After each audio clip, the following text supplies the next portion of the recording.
Sir actually क्या है, जैसे हम अपने गोल की तरफ आगे बढ़ते हैं, सो बहुत सारे ऑब्स्टेकल्स रहते हैं, बट एट द एंड जो मेरे साथ ऑब्स्टेकल रहता है ना, इट्स लाइक कि I don't deserve this. At the end मैं स्ट्रेंथ लूज करने लगती हूँ। सो आई वांटेड टू आस्क कि एट द एंड अपने सेंस में कैसे रहा, आई मीन हमने इतना लंबा रास्ता तय करा, उसके बाद एट द एंड फॉल्टर कर जाना। यदि मुझसे सक्सेस का बहुत बड़ा डिफरेंशिएटिंग फैक्टर पूछा जाए तो दुनिया में बहुत सारे लोग चीजें शुरू करते हैं, खत्म नहीं करते। बीच में मैं एक बहुत बड़े जिम वालों को कंसल्टेंसी दे रहा था, बड़ी चेन को। तो आपको पता है जिम 4:1 के रेशियो में भर्ती करता है।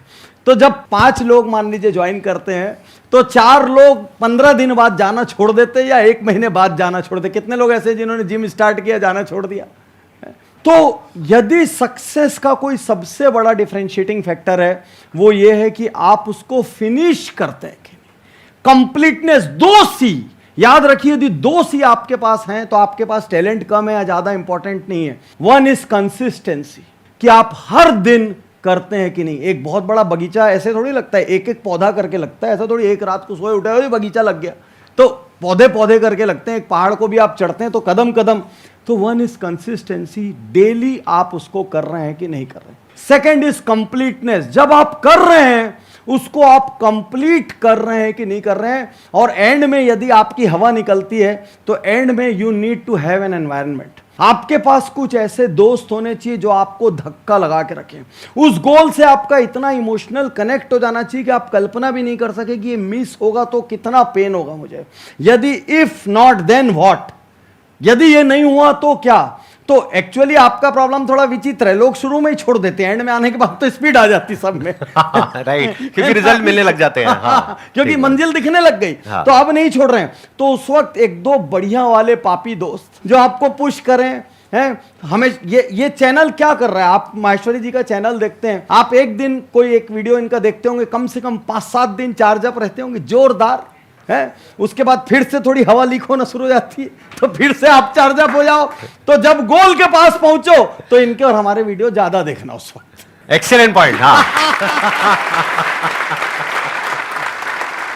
यहां पे मैं एक और चीज ऐड करना चाहूंगा। अभी आपने 2 C's की बात करी, मैं एक C को और ऐड करूंगा यहां पर, वो है क्रिएटिविटी। मतलब क्या कि हम कई बार क्या करते हैं, अपने गोल की तरफ कंसिस्टेंट भी होते हैं, एफर्ट भी बहुत करते हैं, लेकिन हम एक पैटर्न में घूम जाते हैं। हम एक काम को एक ही तरीके से कर रहे होते हैं, एक ही गलती को बार बार कर रहे होते हैं, जिस वजह से रिजल्ट नहीं मिल रहा होता है। कि आपको लग रहा होता है मैं गोल के पास पहुंच गई हूं, मानो 2 साल हो गए, 3 साल हो गए, 4 साल हो गए, आपको लग रहा है मैं पहुंच गई हूं, लेकिन एक्चुअल में पहुंचा ही नहीं हूं, क्योंकि सेम गलती बार बार करते चली जा रही है और वो क्रैक नहीं हो पा रहा है। और हम सिर्फ हार्डवर्क करते चले जाते हैं, मेहनत करते चले जाते हैं, कभी भी अलग वे आउट ट्राई नहीं करते हैं। माइंड में पता है क्या होना चाहिए, एवरीथिंग इज पॉसिबल, बस अभी तक मैं क्रैक नहीं कर पाई हूं कि करना कैसे है। जैसे एंटरप्रेन्योरशिप में मेरा जो फंडा है वो बड़ा ही सिंपल है। वो क्या होता है कि पहले से ही अगर मैं कोई काम कर रहा होता हूं ना, मुझे ये तो पता है कि ये पॉसिबल है, क्योंकि दुनिया में दिख रहा है कि पॉसिबल है। अब अगर मैंने एक बार कोशिश करी, नहीं हो पा रहा, 2 बार करी, नहीं हो पा रहा, 10 बार करी, नहीं हो पा रहा, मुझे पहले से ही पता है कि अभी मैं क्रैक नहीं कर पा रहा हूं। मतलब मेरे को पता नहीं लग पा रहा है कि इसको करना कैसे है। जैसे हमने एक बिजनेस किया था, तो वहां पर क्या हुआ कि उसको हमने लॉन्च किया, पहली ऐड निकाली, फेल, दूसरी निकाली, फेल, फिर तीसरी निकाली, फेल, अलग अलग एड्स ट्राई कर रहे हैं, फेल। तो पूरी टीम क्या कह रही है, सर ये बिजनेस बेकार है। मैंने कहा नहीं भैया, बेकार नहीं है, अभी तक हम क्रैक नहीं कर पा रहे हैं, और लोग भी तो कर रहे हैं मार्केट में। फिर उसके बाद में 11वीं ऐड जा करके क्लिक हो गई। उसमें हमने कुछ ऐसा ट्राई किया, एक छोटी सी लाइन ऐड करी, वो एकदम से क्लिक हो गई। तो जो सेल हमारी एक ऐड पे ऑन एन एवरेज हो रही थी, मान लो 10 पीस बिक रहे थे, वो एकदम से 100 पीस हो गए, 10x हो गई वो सेल। क्यों? क्योंकि एक हल्की सी कुछ चेंज हुआ। ऐसे ही जो भी आप कर रहे हो, मुझे नहीं पता आप क्या कर रहे हो, क्या करने का सोच रहे हो, व्हाटएवर यू आर थिंकिंग, हो सकता है उसमें हल्का सा कहीं पे कुछ ट्वीकिंग की जरूरत हो, हल्का सा कुछ चेंज करने की जरूरत हो, हल्की सी क्रिएटिविटी की जरूरत हो। इसको आप चेंज भी कह सकते हो, सी को आप क्रिएटिविटी भी कह सकते हो। थोड़ा सा अप्रोच को बदल करके देखो, हो सकता है सक्सेस यही हो, सामने ही हो। सर क्रिएटिविटी में मैं और थोड़ा सा मैं भी ऐड करूं। Please sir, please. Business coaching की प्रॉब्लम क्या है, वो बहुत ज्यादा टफ क्यों है। अब मान लीजिए आप यहाँ बैठे हैं, आप एक मैन्युफैक्चरर हैं, आप एक डीलर हैं, आप एक डिस्ट्रीब्यूटर हैं, आप ब्यूटी प्रोडक्ट्स बनाती हैं, ये क्लोथिंग बनाती हैं, वो ज्वेलरी बनाती हैं, वो गाड़ियों की उनकी कंपनी है, आपकी कोई फला चीज़ की डीलरशिप है, 50 धंधे। अब आदमी बैठा रहता है और एक बंदा जो 25 साल से ऑटोमोबाइल डीलरशिप चला रहा है या 3 जनरेशन से ज्वेलर है, वो अचानक खड़ा हुआ, पाटनी साहब, मेरे बिजनेस में एक प्रॉब्लम है और वो प्रॉब्लम 2 जनरेशन से चलाने वाला सॉल्व नहीं कर पा रहा है, और वहीं खड़ा होकर बोलेगा मेरे यहाँ जो ज्वेलरी का रोटेशन है ना वो कम हो रहा है, या मेरा कस्टमर आजकल लौट रहा है। तो जिस प्रॉब्लम को वो 20-25 साल या 2 जनरेशन में नहीं सॉल्व कर पाया, उसको उसका आंसर 2 मिनट में चाहिए। क्रिएटिविटी 365 दिन हमको दिखाना पड़ता है। मैं इनसे कुछ 1-2 इन डेप्थ एग्जांपल भी शेयर करता हूं, प्लीज प्लीज, आप लोग को समझ आए। जैसे बिजनेस कोच क्या होता है, आपको पता है व्हाट इज बिजनेस कोचिंग? कितने लोगों को पता है बिजनेस कोचिंग क्या होती है? और क्या मेरे, देखिए बहुत कम लोग जानते हैं। मैं थोड़ा सा आपका नॉलेज बढ़ाता हूं एक एग्जांपल देके। इंडिया का एक बड़ा मैन्युफैक्चरर इलेक्ट्रिकल अप्लायंस का, तो हम उनको मेंटर कर रहे थे। वो लोग हमको मेंटरिंग के लिए हायर करते हैं कि भाई हमारा सपना ये है, हमको आईपीओ लाना है, हमको ये करना है, आप हमारे यहाँ आइए, कोच कीजिए। तो हम लोग सब क्या जाके पहले एक प्रोग्राम करते हैं जिसका नाम है अमृत मंथन।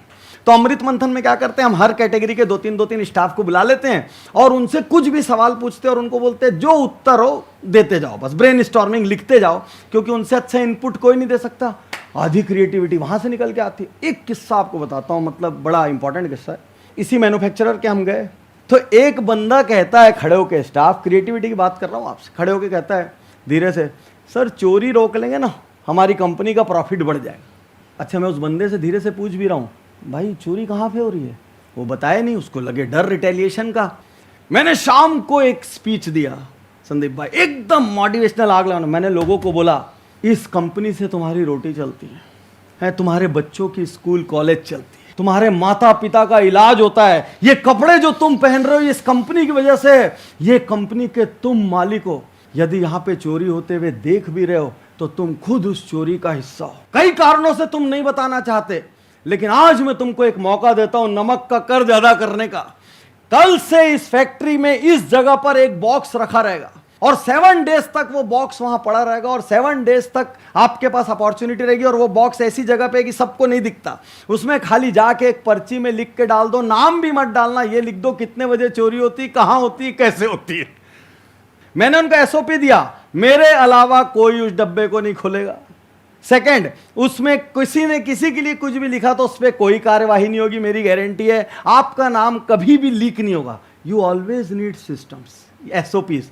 7 दिन बाद जब डब्बा खोला तो उसमें 11 चिट्ठियां थी, 3 बोगस थी, 8 असली थी, और उसमें से एक चिट्ठी, जेआईटी का कॉन्सेप्ट आपने सुना होगा, जस्ट इन टाइम। उसने लिखा सर ठीक 2:30 पे जो पहली शिफ्ट छूटती है वो आदमी जाके बाउंड्री वॉल के साइड में खड़ा हो जाता है, और ये अगली शिफ्ट जो घुसती है ये धीरे से एक वायर, इलेक्ट्रिकल अप्लायंसेस में कॉपर एल्यूमिनियम कॉस्टली वायर रहते हैं, ये यहां से वायर को बाउंड्री वॉल के बाहर फेंकते हैं, और उधर वाले को मालूम है पॉइंट कहां खड़ा होना है। डेली पॉइंट, चोरी बहुत सिस्टम से होती है, बता रहा हूं। पढ़ना आप लोग कठिन काम समझते हो, पढ़ने से आसान काम कुछ नहीं है। एक टेबल पे बैठो, एक बुक खोल लो, पढ़ते जाओ। आवारागर्दी इतना कठिन काम है, आपको अंदाज नहीं है। एक तो पैसे की व्यवस्था करना पड़ता है, घर वालों से मार खाओ, बाहर वालों से मार खाओ, गर्लफ्रेंड के लिए गिफ्ट की व्यवस्था करो, एग्जाम में फेल हो तो मार्क सेट करो, पोस्टमैन को सेट करो, घर में चिट्ठी ना आ जाए शॉर्ट अटेंडेंस की। अरे आवारागर्दी बहुत कठिन काम। सबसे सरल काम है, एक बुक पढ़ो टेबल पे, मम्मी भी खुश, पापा भी खुश, और वहीं पढ़ पढ़ा के नक्कियों के पास हो गए। तो जितने भी लोग पढ़ाई को बोझा समझते हो ना, उससे ज्यादा लीनियर काम कुछ नहीं।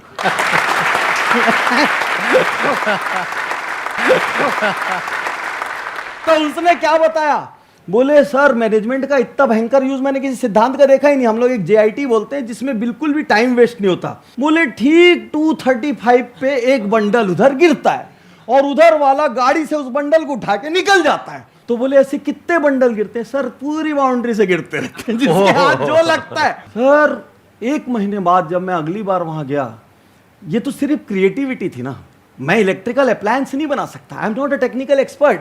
लेकिन बिजनेस कोच क्या करते हैं, केवल क्रिएटिव बुद्धि। मालिक मेरे को गले से लगा के बोलता है, पाटनी साहब 1 महीने में मैं जो चोरी का अंदाज लगाया हूं, कसम से आपने 1 दिन में 1 घंटे में अपनी लाइफ टाइम की फीस निकाल ली। तो जिंदगी की सबसे बड़ी क्वालिटी है creativity. Be creative 360 degree and 365 days. First of all,